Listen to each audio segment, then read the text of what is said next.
pentru a putea face sugestii sau a cere sprijinul de care avem nevoie din afară, trebuie întâi de toate să avem credibilitate față de aceste persoane, față de aceste țări. Ori cred că dacă aș fi fost acolo,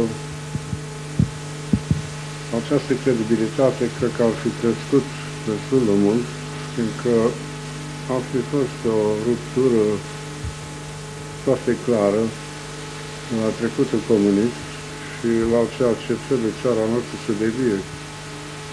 Și în aceste condiții, cred că mulți oameni cu care am discutat deja în America, în Anglia, Franța, în Canada, ar fi venit, vor să vie, dar nu au încredere pentru moment că lucrurile pot merge cum trebuie înainte și să aibă ei siguranța că vor putea lucra cum trebuie să lucreze. Asta a fost în plan general. Am dorit să disecăm puțin. Deci, în agricultură, ce s-a făcut până acum, se pare că mai e loc de îmbunătățiri. S-a parcelat, s-a restituit pământul și totuși parcă nu există acel stimulent pentru fermieri. Cum vedeți problema agriculturii? Întâi de toate, România a fost totdeauna o țară de agricultură. Problema noastră, înainte de război, cel puțin, nu era cum să producem și ce să producem, problema era ce să facem cu ce producem, că aveam așa de mult că abia știam ce să facem cu ele. Ori acum am ajuns la o situație imposibilă, dar trebuie să importăm cereale. Asta sunt lucruri care toată viața noastră românească nu există. În ceea ce privește acum în proprietările, spunem, de câte am văzut din legea funciară care a fost promulgată, lucrurile nu sunt foarte clare.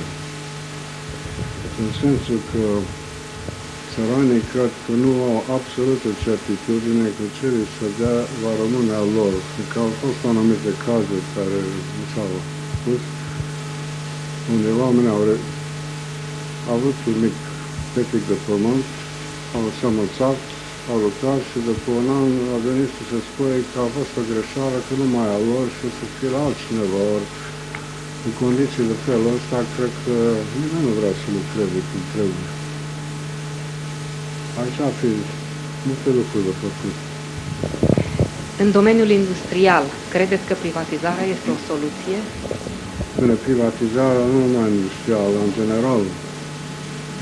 Când omul are o proprietate și aparține lui, fie mică, mare, cum o fi, pune din tot sufletul și lucrează, că știe că are să iasă ceva din asta. Tocmai asta înseamnă privatizare. Nu ceea ce s-a spus că privatizarea înseamnă a lua lucrurile de la cineva. Asta sunt toate pădori. Privatizarea înseamnă că cineva are proprietatea lui, dar bună, pentru totdeauna. Ori asta și în industrie și la țară, în orice caz, și aproape în toate domeniile în țară, așa trebuie să fie.